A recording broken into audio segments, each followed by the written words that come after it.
y vamos a ser eh, totalmente abiertos, ¿no? En el Señor para que Él nos enseñe. Yo siempre le digo, hermano, que para que usted venga aquí tiene que traer su Biblia y aparte de su Biblia, un lápiz y un cuaderno. No le recomiendo las hojitas porque aunque son prácticas, son fáciles de perder. Y la idea no es que usted venga a anotar aquí por anotar. La idea es que lo que usted anote en la tarde o mañana o el martes, preferiblemente lo más cercano a esto, usted pueda repasar lo que se dijo aquí. Tenemos que convertirnos como los hermanos de Berea, que recibían a los predicadores, pero una vez que estos se marchaban, ellos revisaban para saber si lo que habían dicho iba conforme a lo que en ellos había sido enseñados. Hechos 17. Así que siempre estemos dispuestos. Además de que hoy contamos con una tecnología que hasta hace 2 décadas atrás no se contaba. Estamos transmitiendo por las redes y usted puede buscar entonces de nuevo en su casa, en nuestra cuenta en Instagram, en Facebook y en YouTube, la predicación, el mensaje, la enseñanza y puede volver a escucharlo, anota con más detalle, con más cuidado.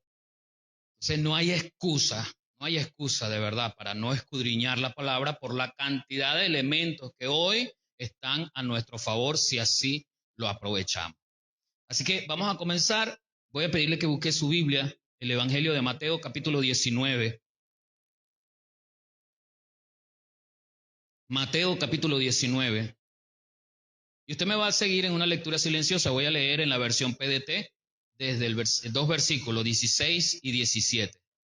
Mateo capítulo 19, versículos 16 y 17. Vamos a seguir estudiando acerca de los atributos de Dios. Toda iglesia debe familiarizarse con Dios, con el carácter de Dios, con quién es Dios. Para familiarizarnos con el carácter de Dios, tenemos que saber que Dios Él tiene un conjunto de cualidades, de atributos que le caracterizan como tal, porque son atributos divinos que ningún ser creado los tiene, solamente Dios. Como ningún ser creado los tiene, quiere decir que a veces no entendemos la magnitud de lo que significa ese carácter de Dios. Hemos venido trabajando en algunos domingos sobre la santidad de Dios. Dios es santo. ¿Qué significa esa santidad? ¿Y cómo puede usted y cómo puedo yo imitar esa santidad? Quizás no podamos ser perfectos desde el punto de vista divino como Dios, pero el apóstol enseña diciendo, sed santos como yo soy santo. Pero Jesús también le dijo a sus discípulos, sed santos porque yo soy santo. Así que debemos buscar y relacionarnos con nuestro Dios santo. Hermano, qué broma que la iglesia de hoy a veces buscamos o tenemos la tendencia a ser irreverentes con Dios. Cuando yo utilizo la palabra irreverente, no estoy hablando del vestido o del pantalón. No se trata de vestido, no se trata de lo externo. Se trata del temor. Se trata de qué tanto yo temo a Dios para hacer las cosas dentro o fuera de su voluntad. Porque a veces quiero jugar con Dios como juego con mis padres. ¿Ves? Un papá que le dice a su hijo, ¿verdad? No llegues a tal hora y con alevosía y premeditación llega después de esa hora. ¿Ves? Esa etapa de adolescencia, que es una etapa natural de rebeldía, es de una etapa donde el adolescente pone a prueba al papá las normas y la ley de la casa. Eso es muy normal. Pero la palabra nos dice, el apóstol Pedro y el apóstol Pablo nos llama a dejar de ser niños y a dejar de ser adolescentes para entrar en la madurez. Cuando usted y yo hemos entrado en la madurez, entendemos, por lo menos en teoría, que nos debemos a leyes, tanto sociales como en Dios. ¿Ve? Aunque algunos no queremos respetar las leyes terrenales, pero nos debemos a leyes, porque eso evita la anarquía, eso evita el desorden.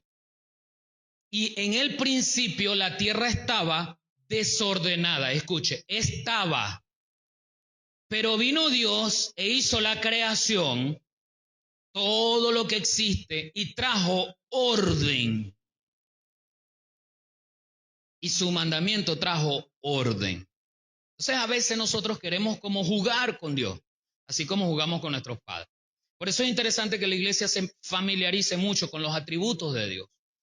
Y hoy vamos a hablar sobre otro atributo de Dios que lo narra el mismo Señor Jesús en un encuentro que tuvo con un joven que está haciendo una pregunta que para él es válida porque está curioso de saber qué hacer. Pero la iglesia se ve reflejada en esa pregunta porque no entendemos lo que es ser bueno. Así que hoy vamos a trabajar con la bondad de Dios. Dios es bueno. ¿Cuántos lo creen así? Mateo capítulo 19, versículos 16 y 17 dice así: un joven se acercó a Jesús y le preguntó: Maestro, ¿qué es lo bueno que debo hacer para tener la vida eterna? Entonces Jesús le contestó: ¿por qué me estás preguntando sobre lo que es bueno? Solamente Dios es bueno, pero si tú quieres entrar a la vida eterna, debes obedecer los mandamientos. Si tú quieres entrar a la vida eterna, debes obedecer los mandamientos. El joven está haciendo una pregunta válida. Él quiere saber cómo pasar a la vida eterna porque Jesús está hablando precisamente de la vida eterna. Jesús viene hablando, les había dado algunas parábolas, les había dado algunas enseñanzas, todo apunta al arrepentimiento para ir a vida eterna. Así que se levanta, así como en Nicodemo, se levanta una incógnita, porque en Nicodemo también se levanta una incógnita, y usted lo ve reflejado en Juan 3. Pero en este joven se levanta una incógnita. ¿Qué debo hacer? ¿Qué debo hacer para entrar o para tener la vida eterna? Pero antes de esa incógnita, él coloca un calificativo a lo que debe hacer. Por supuesto, entendiendo la idea que según al cielo entran los buenos, entonces él coloca un calificativo al hacer y supone que lo que yo haga tiene que ser bueno. Pero ¿cómo entendemos usted y yo? ¿Cómo entiende la naturaleza humana lo que es bueno? ¿Cómo distinguir lo que es bueno de lo que es malo? Si muchas veces, muchas familias enseñan cosas distorsionadas como buenas y los hijos las practican como algo normal. Quizás no lo vean como bueno, pero es algo normal. Un papá que golpea a la mamá, que la desprecia, ¿verdad? Que hay siempre problemas. El hijo o la hija viven con esa vida de violencia, sobre todo entre sus papás. Entonces él toma como natural el hecho, el muchacho, que el hombre así trata a la mujer. Y la mujer nace, normalmente se le desarrolla en su mente la idea de que así son los matrimonios y así el hombre debe tratarla. Y ella no huye de una pareja abusiva porque así fue con su mamá y su papá la trató así. Entonces eso es algo natural.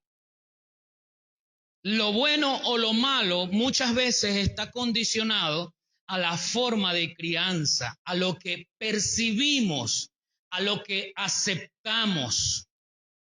Siempre queremos parecer lo bueno de los demás, lo que la sociedad diga, la moda, la cultura, la educación, las ideologías, con este fenómeno de la ideología de género. Cada quien expresa ser una cosa que biológicamente no lo es y lo cree como algo natural. Para la generación de antes de este milenio nos parece ilógico, pero la generación de este milenio lo ve como algo natural, algo que es parte del mundo, ¿ve? Y que es bueno para el que quiera ser así. El que es hombre pero se siente mujer porque está atrapado en un cuerpo de hombre, está bien que sea así. Yo no soy así, pero está bien que sea así. ¿Cómo definimos nosotros lo que es bueno? ¿Cómo diferenciamos nosotros lo bueno de lo malo? Estaba buscando la Enciclopedia de Humanidades y dice que una persona buena es aquella que siempre desea lo mejor para los demás y actúa en consecuencia. Tiene algo así parecido a lo que es el altruismo. ¿Sabe lo que es el altruismo, no? O sea, esa persona que siempre está pensando en el bien común, aún en medio de su incomodidad. Pero ¿acaso será ese completamente el concepto de lo que significa desde el punto de vista de Dios, qué es lo que es ser bueno? Porque fijémonos en la respuesta del Señor cuando el joven le está preguntando qué es lo bueno que debo hacer para tener la vida eterna. El Señor le hace una pregunta, no responde directamente esa pregunta, sino que le contesta iniciando con otra pregunta, quizás capciosa, para atraer la atención del joven. Y él le dice, ¿por qué me estás preguntando sobre lo que es bueno? Y después responde a la misma pregunta de él, no la del joven directamente. Y le dice, solo Dios es bueno. Eso me está llevando a mí a que el Señor me está diciendo, centra tu mirada, centra tu señal en lo que es bueno desde la perspectiva de Dios y no desde tu propia perspectiva. Porque siempre nosotros vamos a adquirir algunas responsabilidades, algunos deberes y algunos derechos que pensamos que son buenos. Los distinguimos de esa manera. Quizás hasta creemos que lo estamos haciendo bien, pero no todo lo que yo haga que supuestamente está bueno, para mí está bueno para Dios. ¿O no se acuerda del caso de David cuando David quería trasladar el arca? Desde el punto de vista como de David, como lo está viendo David, David quiere trasladar el arca para llevarla donde debe ser, donde debe estar. Desde el punto de vista de ese hombre, lo estaba haciendo bien. Lo que estaba haciendo era bueno, porque él estaba trasladando el arca. ¿Quién dijo que eso era malo? La razón humana me está diciendo, ayer compartía con los pastores y les decía, vamos a pensar en este texto, pero vamos a quitarnos la razón humana. Vamos a desprendernos un poco del sentimiento, porque siempre nuestro sentimiento está pegado allí. ¿Ve? Ay, no, sí. Y por eso es que a veces se nos ocurren ideas como decir, es que yo no creo que Dios sea tan malo como para hacer eso, como para permitir eso. ¿Por qué Dios no nos alertó del COVID? Se murió tanta gente. ¿Ve? O sea, esas cosas de ponernos a pensar en la definición de lo bueno desde mi perspectiva me hace cuestionar lo bueno de Dios.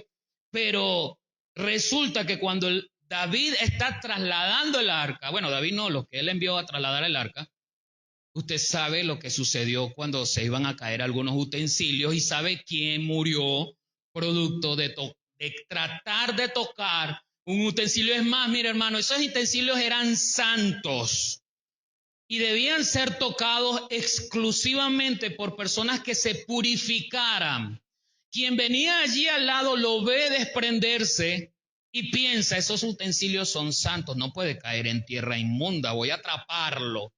Él dijo, yo soy menos inmundo que la tierra, voy a atraparlo. Y usted sabe cómo murió. Porque ¿quién determina lo que es bueno?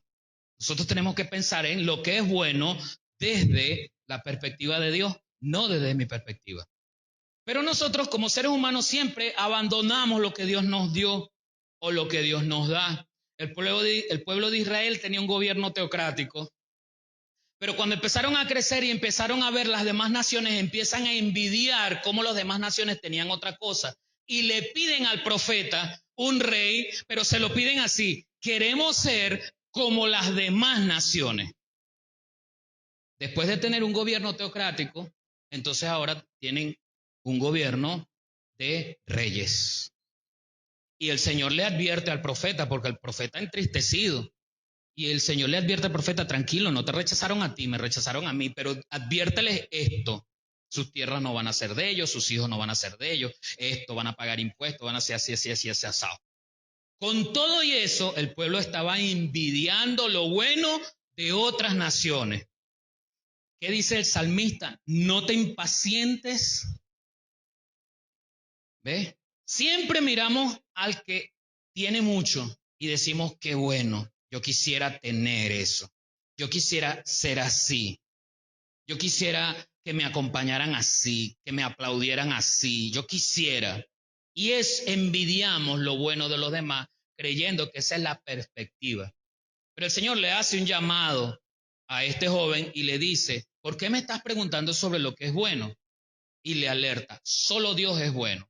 Le está diciendo, todo lo que tú creas conveniente, todo lo que tú creas bueno para tu vida debe ser filtrado por la perspectiva buena de Dios. Porque la bondad de Dios es absoluta, no se parece a la bondad que nosotros podamos ejecutar. Porque aquí no se trata de solo hacer, sino de ser.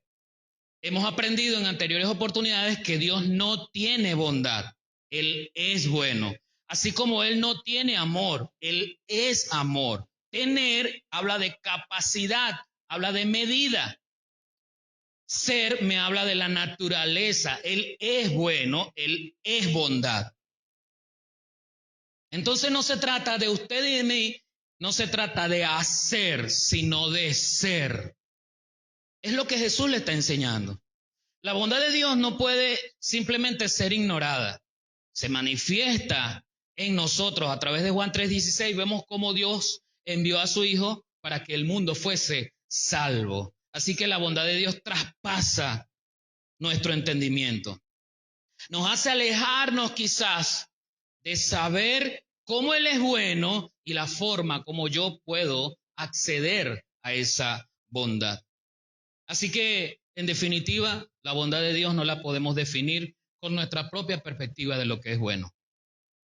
Simplemente, el Salmo 119, 68 dice, tú eres bueno y haces bien, enséñame tus mandatos.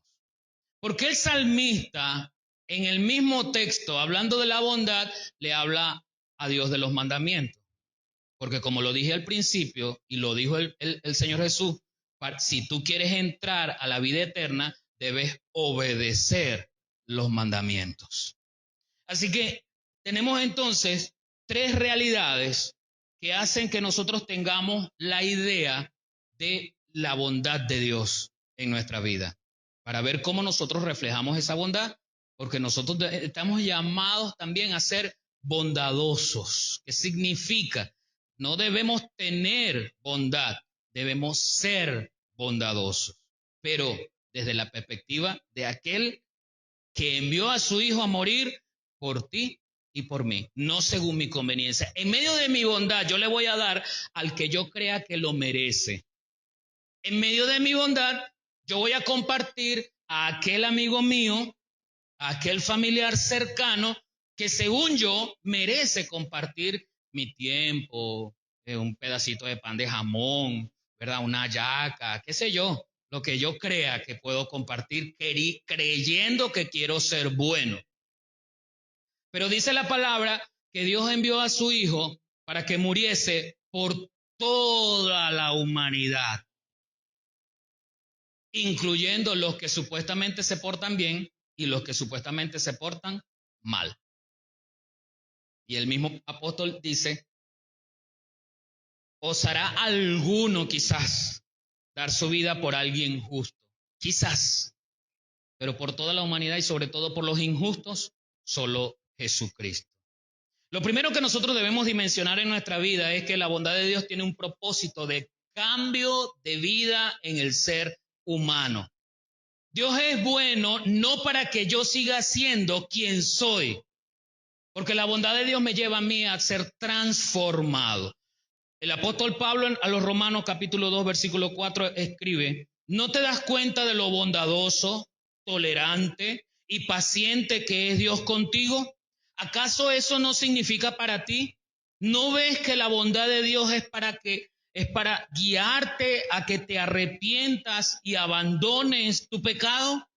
Yo quiero insistir en el hecho, hermano, que a veces escuchamos a algunas personas, a algunos predicadores decir que Dios nos acepta como somos, y sí, es así, Dios nos acepta como somos, pero pretendemos decirle a la gente, no sé con qué propósito, estaré inventando si digo algo, pero empezamos a decirle a la gente que no importa cómo sean, sigan viniendo, que Dios los sigue aceptando así como son. No, si yo no dejo mi pecado, allí no está la bondad de Dios conmigo, porque Dios quiere transformar mi vida. Es una pregunta retórica que está haciendo el apóstol Pablo. ¿No te das cuenta de lo bondadoso, tolerante y paciente que es Dios contigo? ¿Acaso eso no significa nada para ti? ¿No ves que la bondad de Dios es para guiarte a que te arrepientas? Es para guiarte a que abandones tu pecado, no para que nos quedemos de la misma manera. La bondad de Dios hace que nosotros transformemos, seamos transformados por el Espíritu Santo. Sí, el Señor murió por mí, yo tengo que acceder a su divina gracia, y la forma en que yo accedo a esa gracia es a través del arrepentimiento. Es a través de llegar con un corazón sincero, arrepentido delante de Dios, pedir perdón y buscar ser transformado. Sigo insistiendo en el hecho, hermanos, que Dios no es mágico. La transformación que esperamos en nuestra vida no va a alterar nada si yo no busco ser transformado. A veces esperamos que Dios nos quite las malas mañas, así como me acosté esta noche con una mala maña y me paré mañana en la mañana sin la mala maña. No, hermano, así no funciona. Por algo el Señor nos alerta a que estemos pendientes de la tentación, a alejarnos. El apóstol Pablo le escribe a Timoteo: huye de las pasiones juveniles. Yo soy el que tengo que huir. Pero si yo me entrego a un camino que me está llevando precisamente a pecar, y no estoy alerta, porque el apóstol nos hace, mire las advertencias que tenemos. Velad y orad, porque vuestro adversario el diablo, como león rugiente, anda buscando. Las alertas están allí, la precaución está allí. Yo debo buscar ser transformado mediante precisamente de lo que el Espíritu trae a mi vida. No es algo que sucede sin que yo me dé cuenta. Si yo soy chismoso, murmurador, pleitero, maldiciente, esas cosas no se van a quitar de la noche a la mañana. Y no porque Dios no pueda hacerla. Es que yo tengo que estar consciente de que eso es parte, o debería ser parte, de una vida vieja. De modo que si alguno está en Cristo, nueva criatura es. Las cosas viejas, haced pues morir lo terrenal, dice el apóstol Pablo a los Colosenses. Y allí hay una lista de lo que es terrenal. ¿Se da cuenta? La bondad de Dios nos está guiando precisamente al cambio. No podemos ser estacionarios cuando llegamos al Señor, ni mucho menos después de haber llegado al Señor. El apóstol Pablo le hace un reclamo a los hermanos en Corintios: no pude hablaros como hermanos espirituales, sino como a carnales. No crecieron, porque debiendo ya ser maestros, tienen necesidad de leche espiritual. Entonces, aún llegando a los pies del Señor, la leche espiritual no adulterada que habla el apóstol Pedro está bien para el recién nacido. En la leche espiritual nosotros tomamos de esa leche la doctrina básica, el arrepentimiento, el perdón de los pecados, el bautismo. Lo que es básico es la palabra de salvación. Pero ¿qué viene después? Esa comida que ya le metemos al niño después de los 6 meses, después del año, después de los 2 años. Y ya después la comida grande que usted come, aunque algunos de repente no tengan la dentadura para comerse algo tiesito, ¿no? Algo que le guste. Pero ¿cómo interviene la palabra del Señor en nuestra vida? Esa palabra de justicia que ahora nos enmarca dentro de la idea de cómo es mi conducta aquí en la tierra. Porque nosotros somos carta leída al mundo. Cuando usted dice yo soy cristiano, usted lleva un peso, pero ese peso no le hace estar lento. Digo peso porque usted lleva una marca que lo distingue y debe tener entonces la cualidad de querer enaltecer esa marca, comportándose como un hijo de Dios y como no como un hijo de desobediencia. Porque recordemos que en el Señor se reducen las cosas. No hay ambivalencia, no hay ambigüedades, no hay matices. El Señor le dice en Apocalipsis, o eres frío o eres caliente. No puedes estar en el medio. Tienes que definirte. Entonces en el Señor no podemos estar un ratico porque voy para la iglesia y otro ratico porque voy para mi trabajo. Hay un daño que nos hizo en nuestros tiempos. Hoy no lo he escuchado mucho, pero lo escuchaba mucho antes. Cuando hablábamos de nuestra vida espiritual y nuestra vida secular. Eso nos hizo daño. Porque era una idea así de que en mi vida espiritual es el domingo. Claro, el domingo me he visto muy bonito. Usted no ve cómo estoy vestido yo. Una corbata, ¿verdad? Todo bien bonito. Usted me huele y tengo colonia. Y así cada uno de ustedes se ven bien bonitos. Nos esmeramos para vestirnos bien el domingo. Y no está mal. No estoy diciendo que sea malo. No, estoy diciendo que ahora se venga así todo maltratado de la moda. No estoy diciendo eso.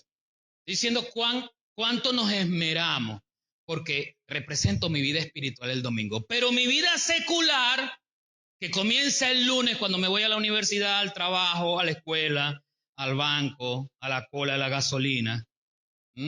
Dígame cuánto nos transformamos los motorizados y los conductores.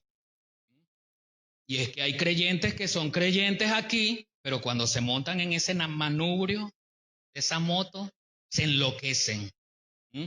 Hay conductores que son creyentes aquí, pero que cuando se sientan detrás de ese volante se enloquecen. Porque aprendimos que había una vida espiritual y una vida secular, pero el creyente es integral. No hay tal cosa como una vida espiritual o una vida secular. Mi vida es integral, mi vida es espiritual. ¿Ves? Entonces son condiciones, hermanos, que solo el Señor, el salmista escribe en el Salmo 25, 7 y 8, olvida, Señor, los pecados que cometí en mi juventud cuando fui un rebelde. Muéstrame tu bondad, recuérdame tu fiel amor. El Señor es bueno y justo, por eso les enseñé a los pecadores el camino correcto. La bondad de Dios precisamente señala el camino correcto. ¿Cuál es el camino que yo debo recorrer? ¿Qué dijo Jesús de él mismo? Yo soy el camino y la verdad y la vida. ¿Cuál es el camino que yo debo recorrer? La bondad de Dios me llevó a experimentar y ver que Cristo es el único camino que me conecta con el Padre. Es el único camino que tengo que recorrer, perdón. ¿Qué sucede en nuestras vidas? Que no podemos ver lo que es bueno e imitar eso que es bueno. Es que estamos tan acostumbrados a hacer las cosas según mi perspectiva, según lo bueno que yo creo que es. Claro, por eso mis decisiones son tomadas al filo de la situación. Mis decisiones son tomadas fuera del contexto de lo que la palabra dice que son para mí. El domingo pasado le dije algo que se lo repito hoy. Yo soy su pastor, no su papá.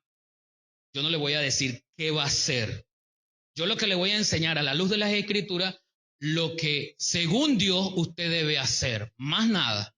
Entonces al joven que viene y me pregunta, pastor, ¿con quién me casaré? Yo le digo, pues la Biblia dice que el Señor trajo a Adán una mujer, así que te vas a casar con una mujer. Ningún muchacho va a venir aquí y decirme, pastor, es que me gusta otro muchacho. No, Señor, la palabra dice, es una mujer. Otro requisito, el apóstol Pablo dice, no una y en yugo desigual con los incrédulos, aquí está. Eso es lo que yo le voy a decir. Yo no le voy a decir que se case o no se case con María o Petra.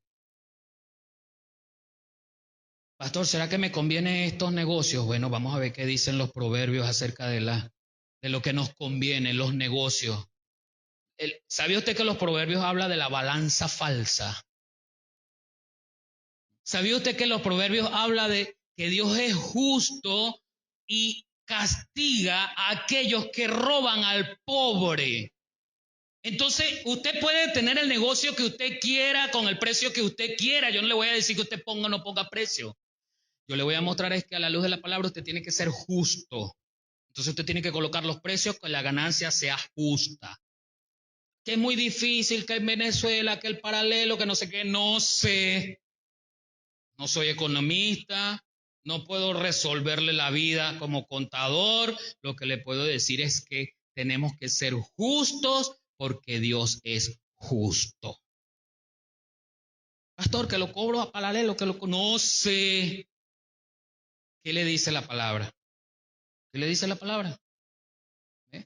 Porque es que nosotros pensamos las cosas buenas con el sentimiento, ¿ves? ¿Verdad? Pobrecito, no se lo merece.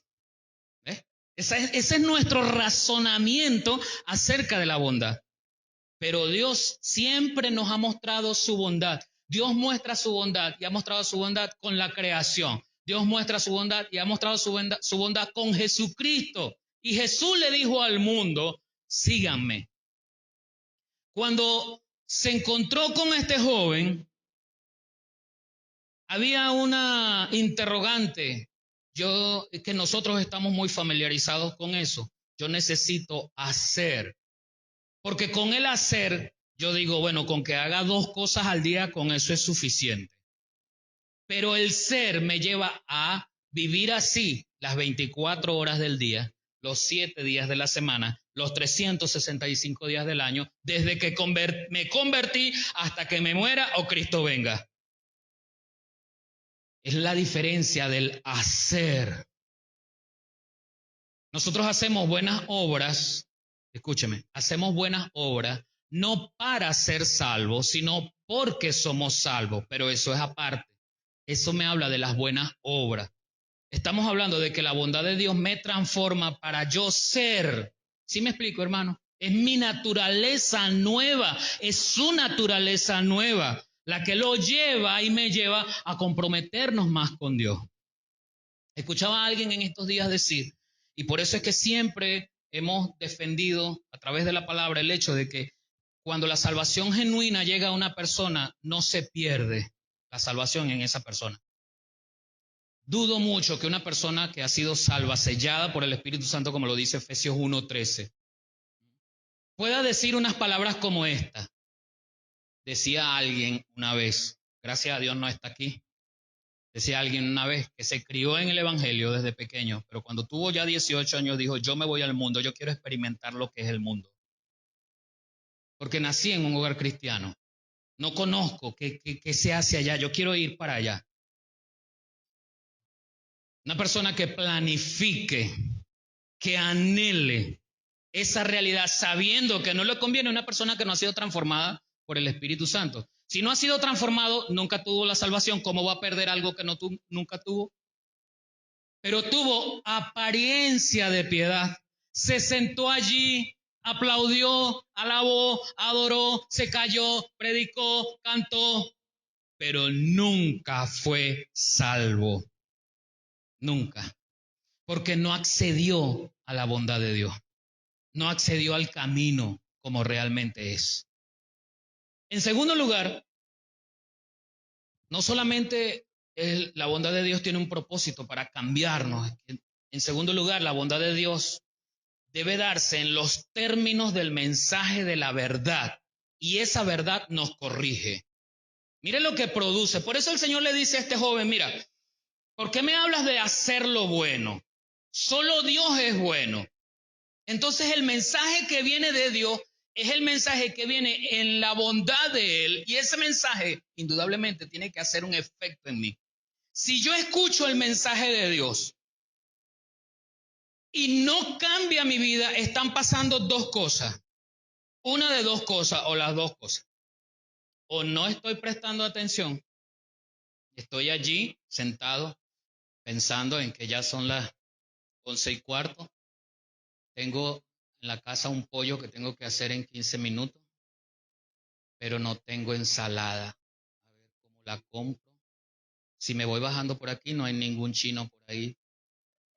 Y el hermano predicando allá y yo pensando en la ensalada, a ver dónde la compro. Eso pasa, eso pasa. No se crea, mire hermano. Ojalá y usted tenga la oportunidad de pasar por aquí y de ver su rostro. Aquí se distingue todo. Aquí se distingue los rostros que se están durmiendo aunque tengan lentes. Y están ahí. Los rostros que cabecean así, pescando. Aquí se distinguen los rostros que están eclipsados, pero yo sé que no me están mirando a mí, están mirando para allá, para allá. Pensando en la ensalada. Aquí se distingue. Entonces, pueden estar pasando 2 cosas. La primera es no presté atención. No estoy captando captando el mensaje que debería captar. La segunda, que es peligrosísima, es que el que está dando el mensaje aquí no lo está trazando como debe ser. No lo está trazando como debe ser. Yo le digo una cosa.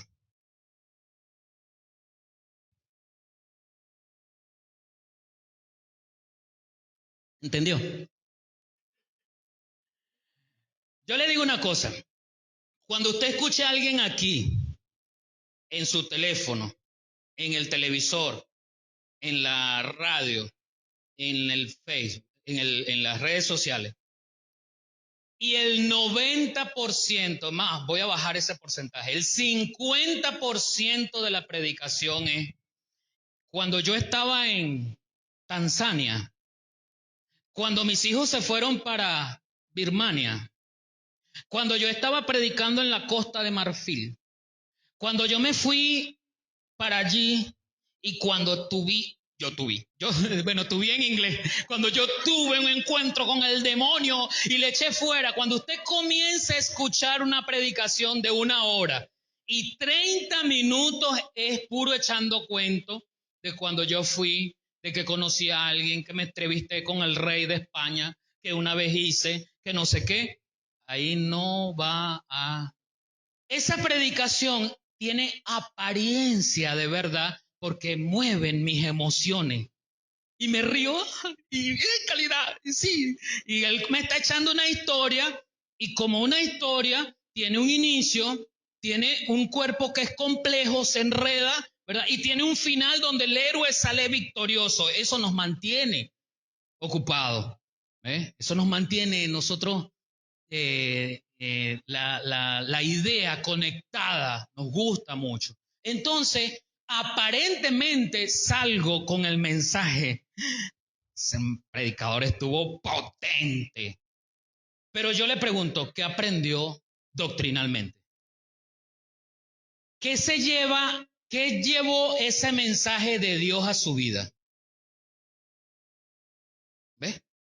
O sea, hay que tener cuidado, porque es el mensaje el que cambia, es el mensaje el que transforma, es el mensaje en que nos encara. Mire, hay una cosa que nosotros los predicadores, los pastores, nos preocupa cuando estamos iniciando esta carrera que tenemos por delante, y es molestar a la audiencia. Uno a veces se enfrenta con el hecho de que salen tocados los hermanos que escuchan, salen molestos con el pastor.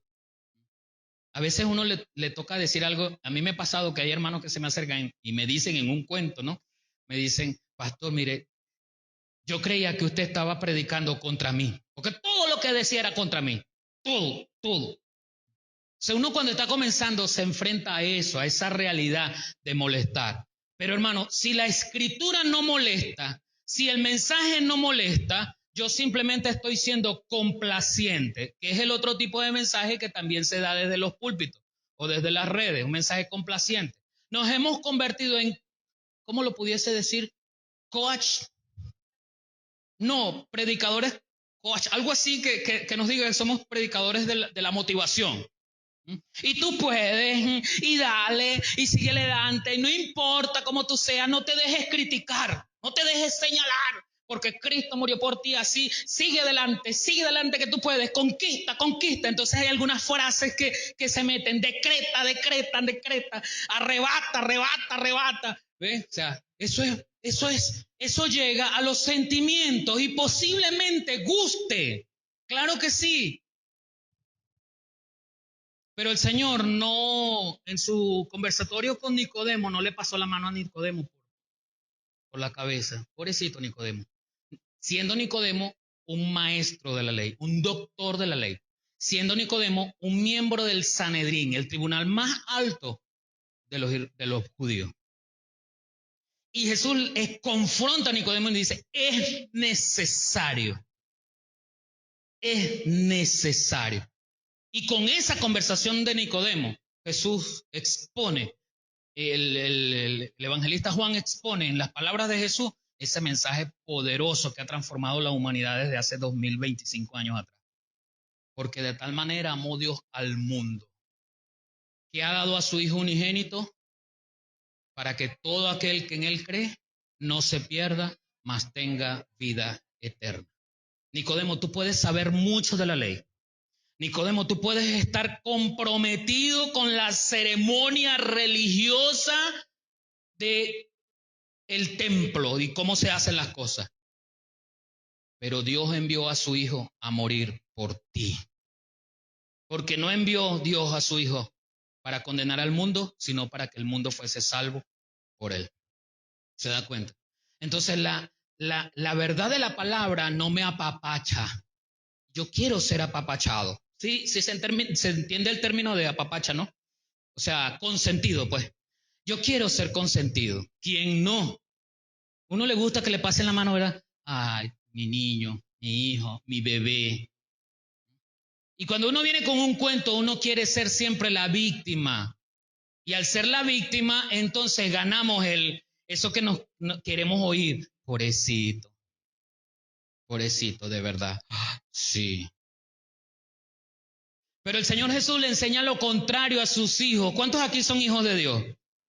El Señor Jesús le enseña lo contrario a sus hijos y le dice, si alguno de ustedes trae una ofrenda y en el camino a entregar esa ofrenda, recuerdan que alguien tiene algo en contra suya.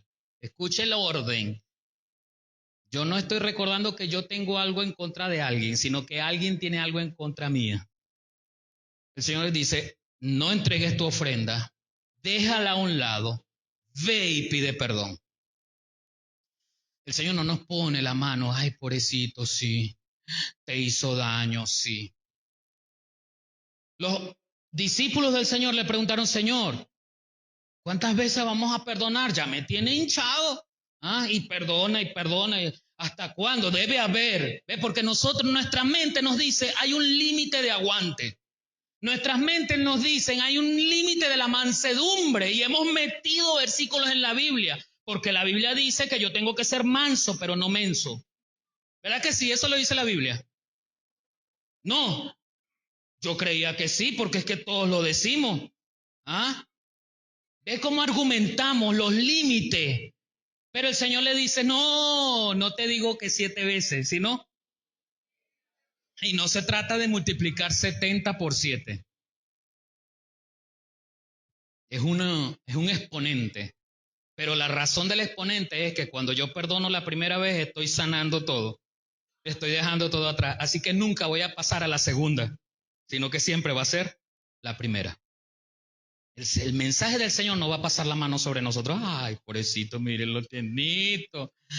Lo ofendieron. El Señor dice, vaya y pida perdón así te hayan ofendido a ti. ¿Qué dice el apóstol Pablo a nosotros? En lo que ustedes puedan estar en paz con todo el mundo. Yo tengo que ir y tratar de reconciliarme. No puedo obligar a la persona a que se reconcilie, o sea, es la persona. Ciertamente no puedo obligarla a que tenga un sentimiento de encuentro para conmigo, pero el hecho de yo ir y pedir perdón y de tratar de reconciliarme es el mensaje que me está dando la bondad de Dios, porque eso hizo Él conmigo. Cuando su pueblo y cuando nosotros no quisimos aceptarlo, Dios envió a su Hijo. Viendo la dinámica de lo que era el pueblo y lo que era la humanidad, fíjense, el reflejo de Sodoma y Gomorra lo estamos viendo hoy en todo el mundo.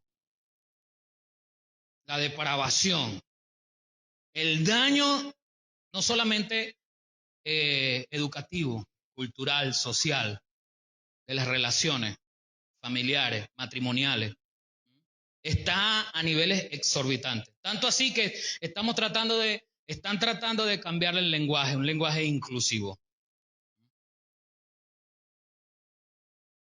Pero dése cuenta usted que el mensaje no nos habla de eso. El Señor dice, varón y hembra los creó. Punto. Punto. El feminismo en los años 60, luchando, creó un problema en el matrimonio. Yo no estoy hablando en contra de la mujer, estoy hablando del movimiento feminista, que hizo parecer que en el matrimonio, dio el evento de que cada matrimonio se hiciera una lucha de poderes. ¿Quién es mayor? ¿Quién es mejor? Empezaron a hablar de términos como el patriarcado. Es un término bíblico y en esencia es así.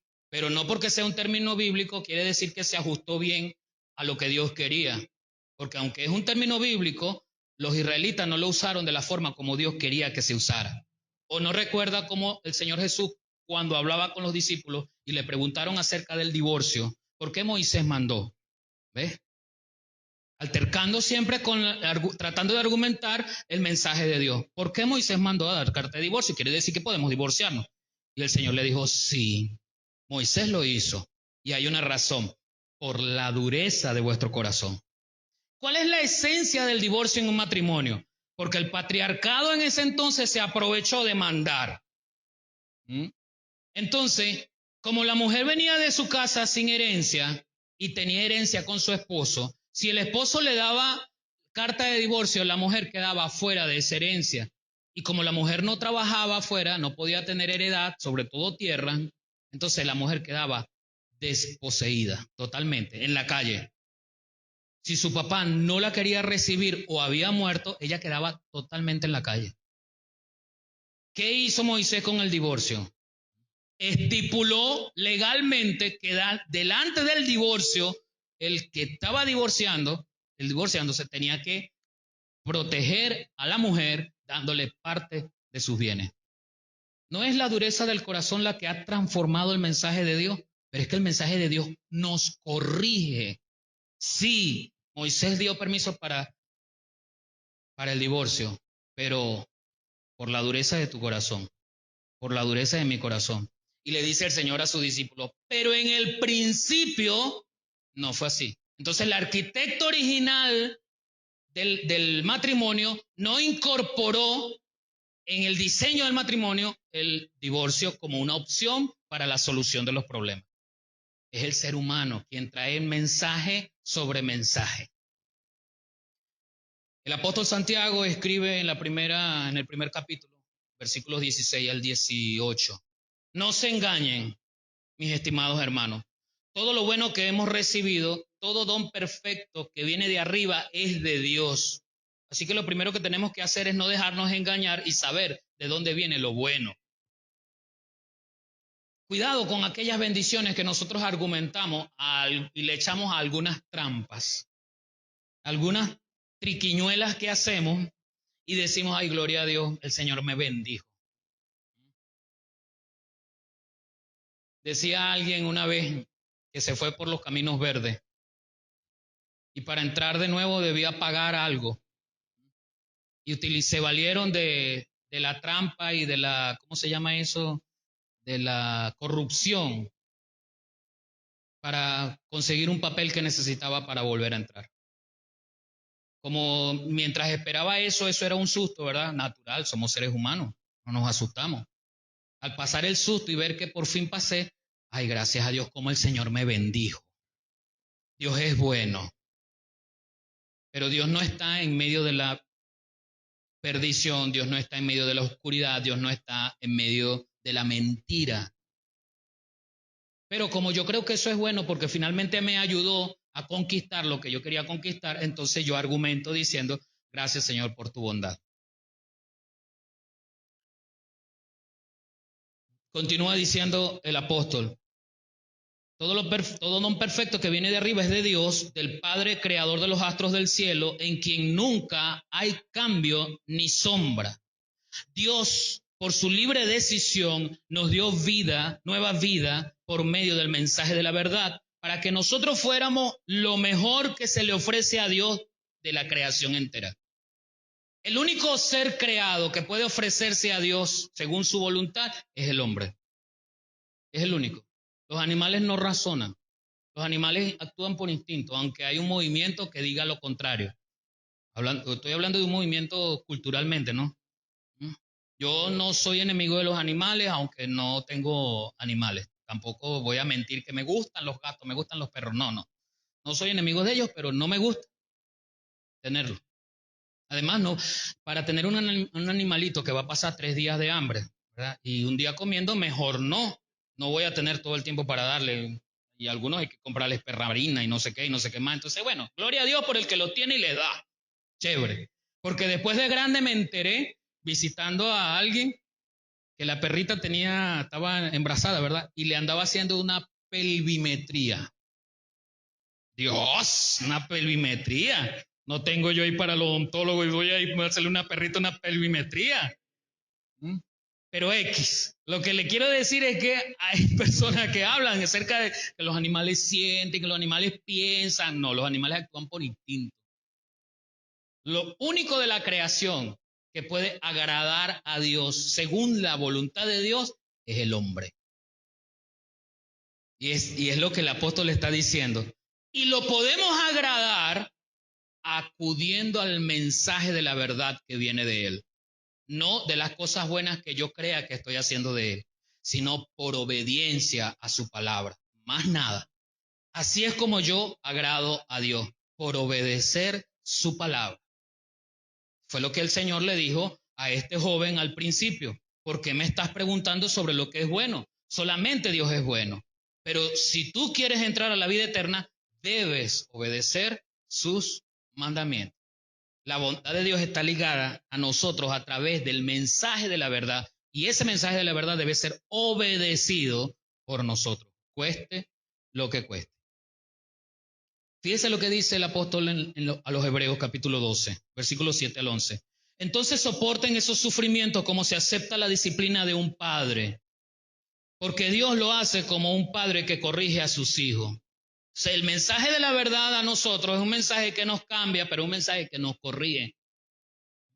Pero nosotros no queremos ser corregidos por Dios. Así que cuando pasa algo que es diferente a lo que yo espero, yo echo para adelante la voluntad de Dios, diciendo, el tiempo de Dios es perfecto. Suenan unas palabras muy bonitas, muy espirituales, como que hay mucho discernimiento en eso. Pero yo tengo que saber que ese mensaje que Dios me está dando me está corrigiendo cuando hoy, no cuando yo tenga lo que yo estoy pidiendo, porque finalmente cuando yo tenga lo que yo estoy pidiendo, se goza mi cuerpo, se gozan mis sentimientos, mis emociones. ¿Mm? Pero no soy enseñado. Es como el padre cuyo hijo le pide un helado y le da el helado en todo momento, sin enseñarle a esperar, sin enseñarle el momento adecuado para comerse un helado. Yo no voy a criticar la forma como usted cría a su hijo, pero cuando la palabra nos habla de disciplina, la disciplina no es el castigo, la disciplina es la creación de hábitos. Los primeros hábitos que se le enseña a un niño, por ejemplo, cepillarse los dientes, ir al baño, para que vaya dejando el pañal, ir al baño. Sus horas de siesta y las horas de comida. No, que coma cuando tenga hambre. No, si tú no lo habitúas a las horas de comida, no estás disciplinando. Que cuando sea grande coma lo que quiera y duerma lo que quiera, menos o más. Pero cuando son pequeños, tú debes disciplinarlo. Y el apóstol Pablo hace referencia, digo el apóstol Pablo porque normalmente se cree que uno de el autor de la carta a los Hebreos es el apóstol Pablo. Él habla el apóstol Pablo, el apóstol que escribe Hebreos, habla de la disciplina del padre para con sus hijos y dice, así es Dios. Un poco para que entendamos ese concepto de cómo se relaciona Dios con nosotros como nuestro Padre. Y continúa diciendo, si Dios no nos disciplinara, significaría que ustedes no le importan. Cuando un padre no corrige a sus hijos es porque realmente no los considera sus hijos. Todos hemos tenido padres en la tierra que nos han disciplinado y nosotros los respetamos. Entonces, es aún más importante someternos a nuestro Padre Celestial para poder vivir. Versículo 10. Nuestros padres en la tierra nos corrigieron por poco tiempo. Lo hicieron de la mejor manera que pudieron. Pero Dios nos corrige para ayudarnos a ser santos como Él. No nos gusta, dice el apóstol, no nos gusta cuando nos corrigen porque nos duele, pero luego de haber sido corregidos da buenos resultados. Entonces nos llenamos de paz y empezamos a vivir como debe ser. Porque el mensaje de la verdad nos corrige. Si no somos expuestos a la verdad, no somos expuestos a la corrección. Pero si no somos expuestos a la disciplina, ¿cómo vamos a entender la corrección? Hay disciplinas espirituales, hay hábitos que nosotros debemos aprender. Yo no le voy a decir a usted cuántas veces tiene que orar. La Biblia nos dice, por ejemplo, que Daniel oraba 3 veces al día. Hemos sido acostumbrados, los que vienen de hogares de otras religiones, por ejemplo, que se ora frente a la comida. Es un bonito momento para que el compartir de padres e hijos se dé. Pero no es una cuestión limitante que yo le tenga que decir a usted que tiene que orar tal día, tal hora, tal. No. Pero si usted no cultiva la oración en su vida, ¿cómo va a tener disciplina para orar? Si usted no cultiva su relación con Dios a través del estudio de la palabra, no solamente a través de la lectura, es bien bonito hacer un plan de lectura de 1 año de toda la Biblia. Eso es bien bonito. Yo lo he hecho, espero que usted también.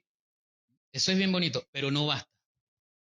Para relacionarnos con Dios y el mensaje que viene de su palabra, tenemos que acudir a escudriñar la palabra. Recuerde un principio que siempre hemos hablado aquí.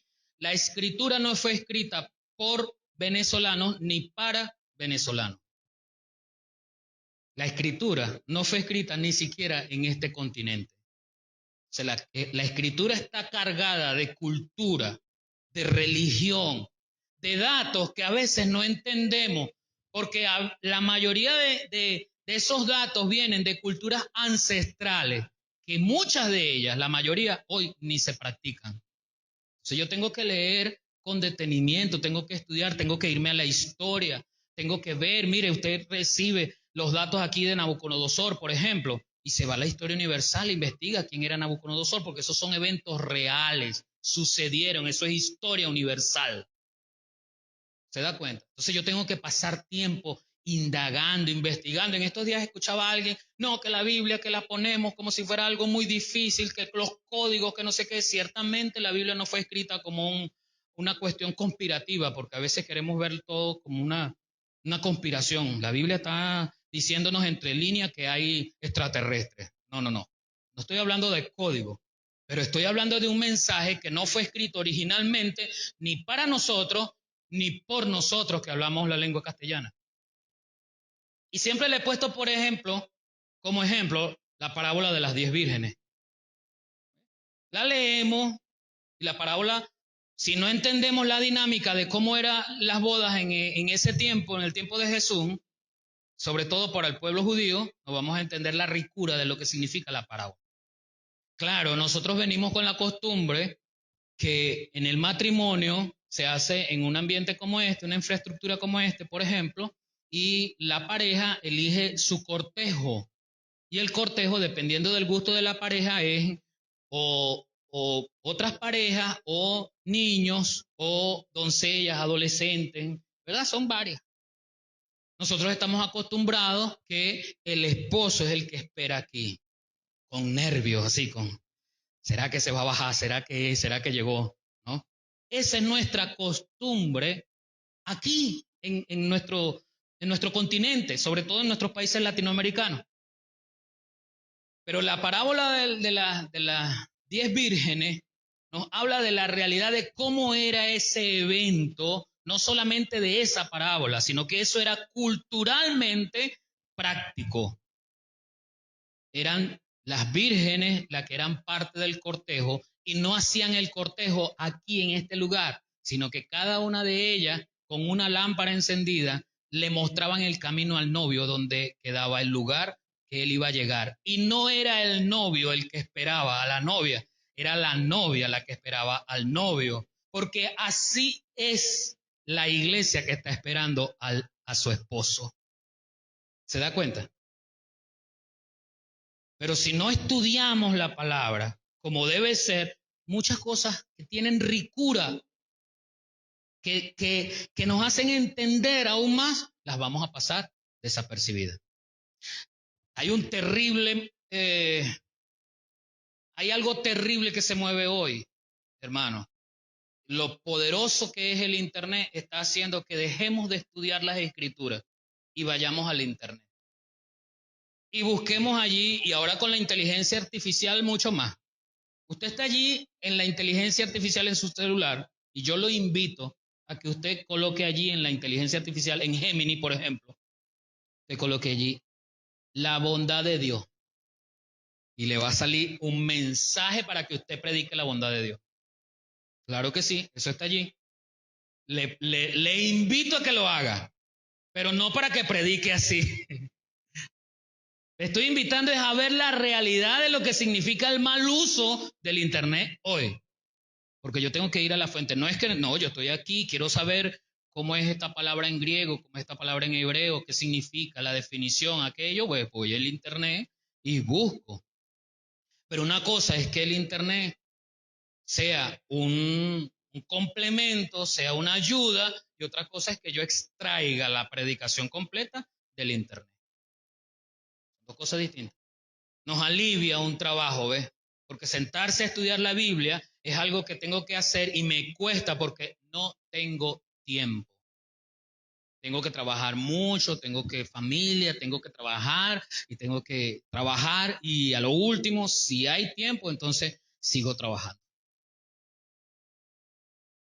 Pero no me doy el tiempo, no hago el tiempo para ir a la palabra. Entre otras cosas, esa palabra, ese mensaje que estoy estudiando, que estoy escudriñando, me va a confrontar a mí primero y me va a decir, esto lo estás haciendo mal, tienes que cambiar o vas a pasar por esto. No se crea, hermano, pararse aquí a predicar algo, mire, por mucho tiempo le tuve miedo, se lo digo sinceramente, por mucho tiempo le tuve miedo a los mensajes de fe, que hablaban de fe.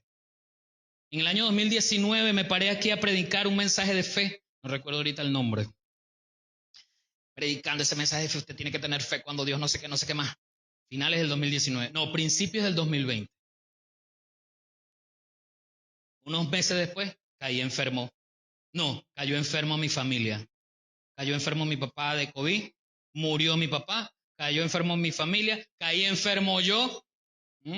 Y de todos, aparte de mi papá que murió, de todos el más grave fui yo. Y yo ahí, Señor, ayuda. Tratando de exhalar con el oxígeno prestado porque estaba conectado a una bombona de oxígeno. 4 bombonas de oxígeno diarias. Tratando de exhalar un aliento, diciéndole al Señor, ayúdame. Y recordando esas palabras de la predicación acerca de la fe.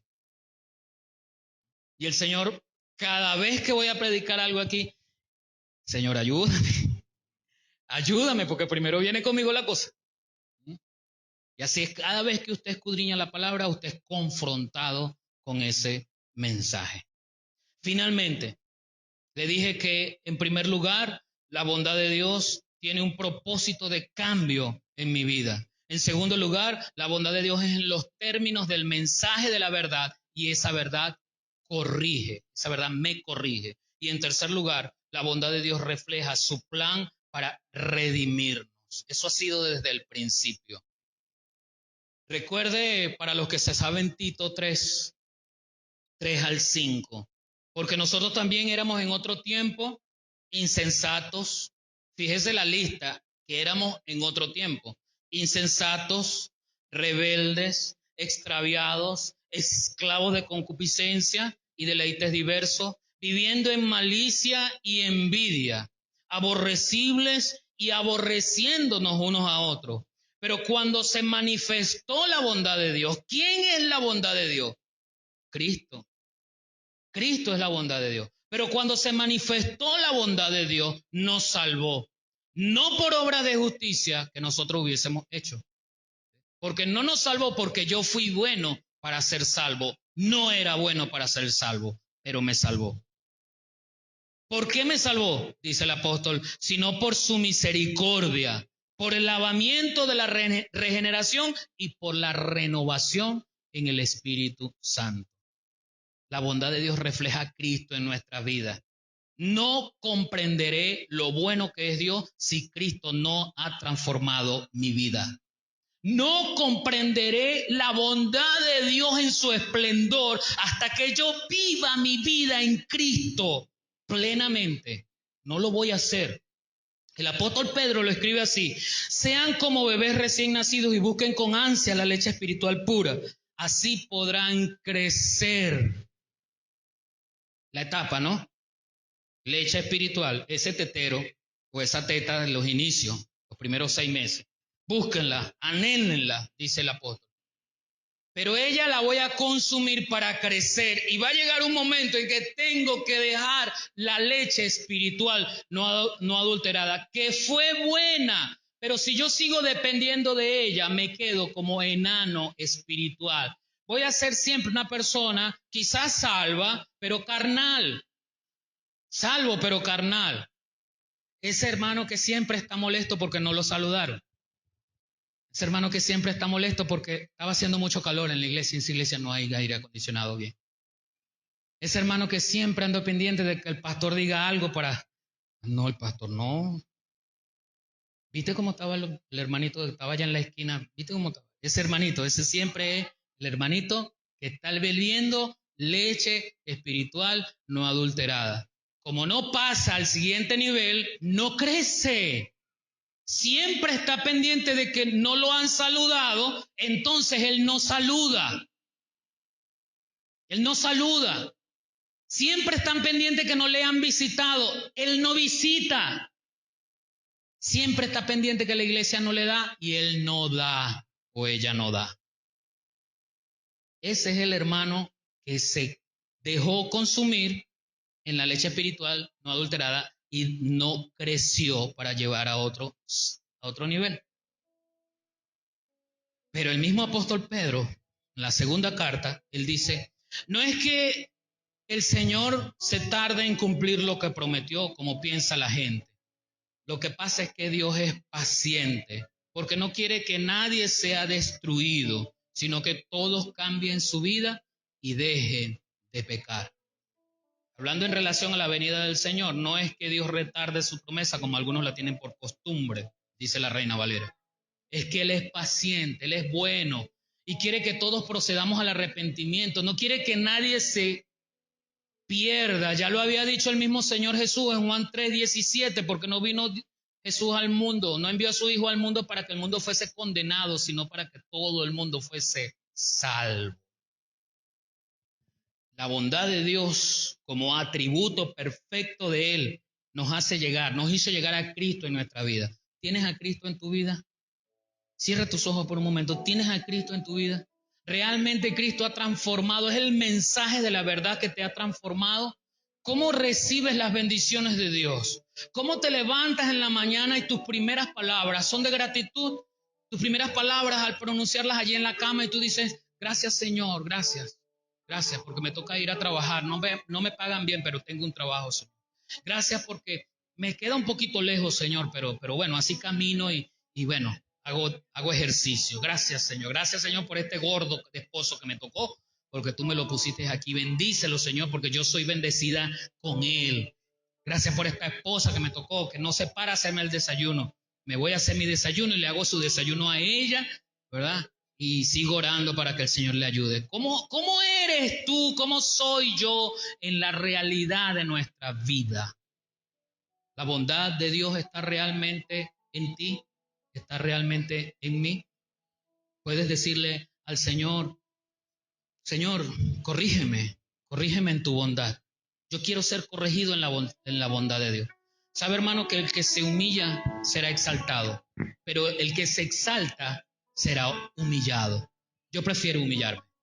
Yo prefiero yo prefiero que Dios me corrija en el momento. Yo prefiero que la palabra me transforme. No importa que me dé una bofetada, no importa. Pero yo prefiero que la palabra, el mensaje de la verdad, me transforme. Yo no puedo medir la bondad de Dios en términos de capacidad. No es que Dios tenga bondad, porque en algún momento se hastiaría de nosotros, porque su capacidad llegó al límite. Como padres a veces argumentamos eso a nuestros hijos. Me tienes ya hasta la coronilla. Va la tercera. Pregunto, ¿cuántas veces Dios te ha dicho eso? ¿Cuántas veces el Padre de las Luces te ha dicho, me tienes hasta la coronilla? Cada vez que usted accede en arrepentimiento a Él, Él te recibe y te dice, te perdono, porque Él es bueno. Él es bueno porque es su naturaleza. y todos sus actos vienen en consecuencia de su bondad. Padre, gracias, Señor. Gracias porque tú eres bueno. Gracias, mi Dios, porque nos enseñas acerca de tu bondad. Gracias, Señor, porque nos has traído, Señor, la esencia de tu naturaleza en Cristo. Y eso nos refleja tu bondad, Señor. Gracias, mi Dios, porque podemos estar dispuestos a escudriñar tu palabra, a ser corregida por ella, por ese mensaje, para ser transformados, Señor. Gracias, Padre. Gracias, Señor, por tu bondad. Gracias. Gracias, Señor.